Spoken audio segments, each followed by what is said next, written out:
प्यारे दर्शकों नमस्कार। तारीख है आज 21 सितंबर 2025, दिन रविवार, हिंदी तिथि आश्विन माह कृष्ण पक्ष अमावस्या। आइए नजर डालते हैं हमारे प्यारे राज्य उत्तराखंड की तमाम बड़ी खबरों पर। वीडियो शुरू करने से पहले कमेंट बॉक्स में जय हिंद लिखकर हमें सपोर्ट करें। तो चलिए शुरू करते हैं। एमएसएमई को मजबूत करने के लिए नियमों में हो बदलाव, सरकारी तंत्र की निगरानी से आएगी और मजबूती। एमएसएमई को मजबूत करने के लिए नियमों में समय समय पर बदलाव लाने की जरूरत है। सरकार जो नियम आसान कर रही है उसे धरातल पर लाने के लिए सरकारी तंत्र की निगरानी की जाए। इन्हीं आसान तरीकों से एमएसएमई प्रदेश की उन्नति में और भी ज्यादा सहायक होंगे।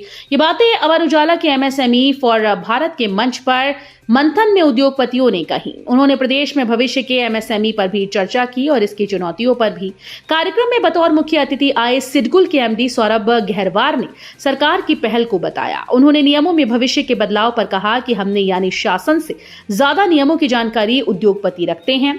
जितना अच्छा काम आप यानी उद्योगपति कर सकते हैं वो सरकार भी नहीं कर सकती। त्योहारी सीजन से उपभोक्ताओं को भारी राहत, सस्ते होंगे कई सामान, जीएसटी की संशोधित दरें जारी। वित्त विभाग ने राज्य में विभिन्न प्रकार के सामान और सेवाओं पर 22 सितंबर से लागू होने वाले जीएसटी की संशोधित दरें जारी कर दी। ज्यादातर सेवाओं और वस्तुओं की जीएसटी दरों में कमी होने से त्योहारी सीजन से उपभोक्ताओं को भारी राहत मिलेगी। नई दरें लागू होने के बाद टीवी, एसी, वॉशिंग मशीन, छोटी कार, मोटरसाइकिल, कृषि उपकरण, स्टेशनरी, कन्फेक्शनरी के सामान सस्ते होंगे। सचिव वित्त दिलीप जावलकर ने बताया कि जीएसटी परिषद की बैठक में लिए गए निर्णय के बाद केंद्र सरकार ने जीएसटी निर्धारण की अधिसूचना जारी कर दी। आपदा में बिजली जाए तो 1912 नंबर मिलाएं, प्रभावित क्षेत्रों के लिए टोल फ्री नंबर किया गया जारी। यूपीसीएल प्रबंधन ने देहरादून व प्रदेश के अन्य जिलों में आई आपदाओं के मद्देनजर प्रभावितों से 1912 नंबर पर सूचना देने की अपील की। जल्द से जल्द बिजली आपूर्ति सुचारू होगी, इसके लिए सभी फील्ड स्टाफ को हाई अलर्ट मोड में रहने के निर्देश दिए गए। प्रबंध निदेशक अनिल कुमार ने फील्ड स्टाफ को मैदान में उतारा हुआ है। सभी उपभोक्ताओं से बिजली आपूर्ति बाधित होने की स्थिति में संयम बनाए रखने और 1912 पर तुरंत सूचना देने का अनुरोध किया। प्रबंध निदेशक ने कहा कि राज्य में आपदा जैसी परिस्थितियों में विद्युत आपूर्ति बनाए रखना एक जटिल कार्य है, लेकिन यूपीसीएल उपभोक्ताओं को निर्बाध विद्युत आपूर्ति उपलब्ध कराने के लिए पूर्ण रूप से प्रतिबद्ध है। मधारी देवी के दर्शन के लिए पहुंचे सीएम धामी, मंदिर में पूजा अर्चना कर लिया आशीर्वाद। मुख्यमंत्री पुष्कर सिंह धामी धारी देवी मंदिर में पूजा अर्चना कर राज्य की खुशहाली की कामना की। वो यहां रुद्रप्रयाग से सड़क मार्ग से पहुंचे। उन्होंने मंदिर में करीब 10 मिनट तक पूजा अर्चना कर धारी देवी का आशीर्वाद लिया। इसके बाद वो जीवी के हेलीपैड पहुंचे और देहरादून के लिए रवाना हुए। इस दौरान उनके साथ कैबिनेट मंत्री डॉक्टर धन सिंह रावत, रुद्रप्रयाग विधायक भरत चौधरी, मेयर आरती भंडारी आदि मौजूद रहे। सीएम धामी ने कांग्रेस को लेकर कही बड़ी बात, सभी चौंके। हल्द्वानी शहर के सर्किट हाउस में पत्रकार वार्ता के दौरान मुख्यमंत्री पुष्कर सिंह धामी कांग्रेस पर जमकर बरसे। एक सवाल के जवाब में उन्होंने कहा कि आरोप लगाना कांग्रेस की आदत सी बन गई है। जब जब कांग्रेस हारती है वो आरोप लगाती है, कभी ईवीएम को दोषी ठहराती है तो कभी चुनाव आयोग पर सवाल खड़ा करती है।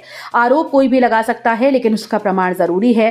देश की जनता भी कांग्रेसी नेताओं के इस हथकंडे को जानती है।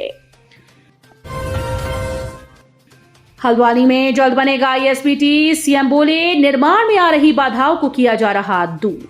काठगोदाम के सर्किट हाउस में आपदा हर जनपद स्तरीय अधिकारियों की बैठक के बाद मुख्यमंत्री पुष्कर सिंह धामी ने प्रेस वार्ता कर कहा कि उत्तराखंड विकास का कीर्तिमान स्थापित कर रहा है।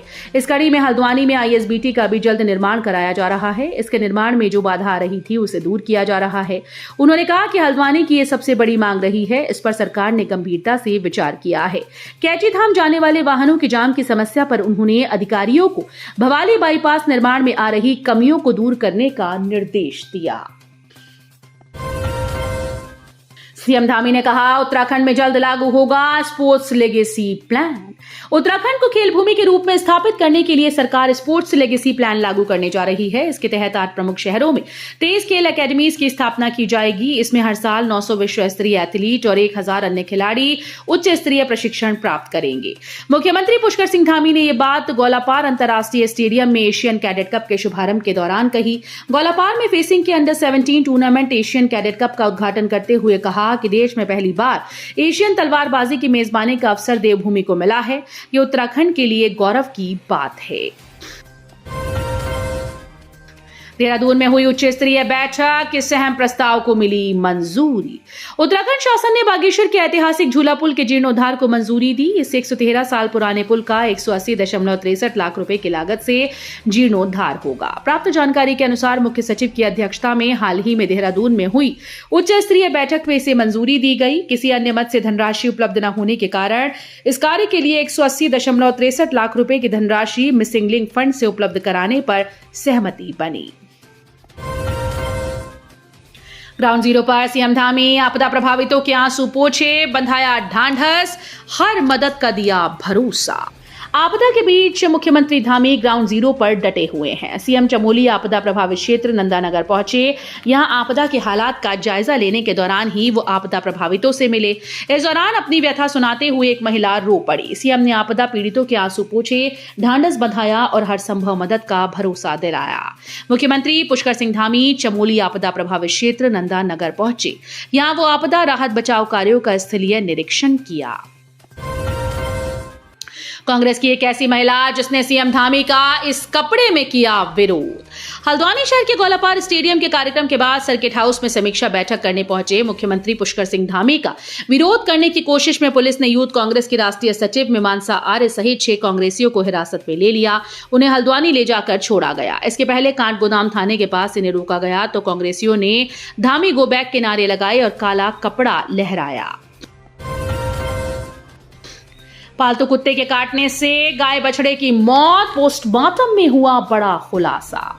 सितारगंज में पालतू कुत्ते के काटने से गाय और बछड़े की मौत हो गई। पुलिस ने कुत्ते के मालिक पर केस दर्ज कर लिया है। गांव सरकड़ा निवासी भजन कौर ने बताया कि 30 जुलाई को उनके गांव निवासी बेअंत सिंह और जब्बर सिंह के पालतू विदेशी कुत्ते ने गौशाला में बंधी उनकी दुधारू गाय और बछड़े को काट लिया। इस कारण दोनों बीमार रहने लगी। उसने पशु चिकित्सालय से दोनों का इलाज कराया, लेकिन 25 अगस्त को उनकी मौत हो गई। इसके बाद 30 अगस्त को आई पोस्टमार्टम रिपोर्ट में रेबीज के कारण गाय और बछड़े की मौत होने की पुष्टि हुई।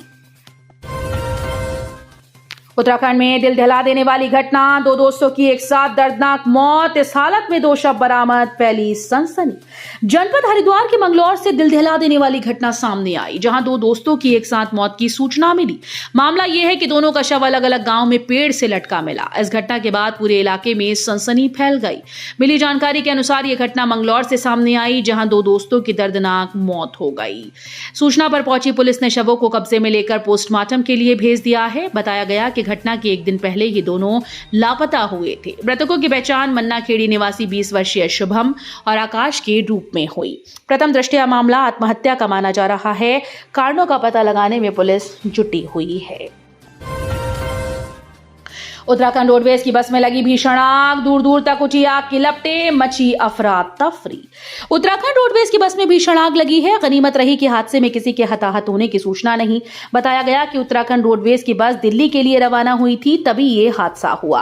मिली जानकारी के अनुसार ऋषिकेश डिपो की एक सीएनजी बस में अचानक आग लग गई। दरअसल गुरुवार शाम को ऋषिकेश आईएसबीटी से सीएनजी बस दिल्ली के लिए रवाना हुई। इस दौरान बस के कश्मीरी गेट पहुंचने पर यात्री बस से नीचे उतरे। चालक और परिचालक भी बस से बाहर थे। इतनी देर में अचानक बस में से आग की लपटें निकली। मौके पर लोगों में दहशत फैल गई। देखते देखते आग ने विकराल रूप धारण कर लिया। सूचना पर पहुंची दमकल की टीम ने आग पर कड़ी मशक्कत के बाद काबू पाया। प्रथम दृष्टया आग लगने का कारण शॉर्ट सर्किट बताया जा रहा है। गनीमत रही कि घटना के दौरान बस खाली थी, किसी के हताहत होने की कोई सूचना नहीं है। तो ये थी उत्तराखंड की बड़ी खबरें। हम मिलेंगे अगले बुलेटिन में, तब तक के लिए धन्यवाद।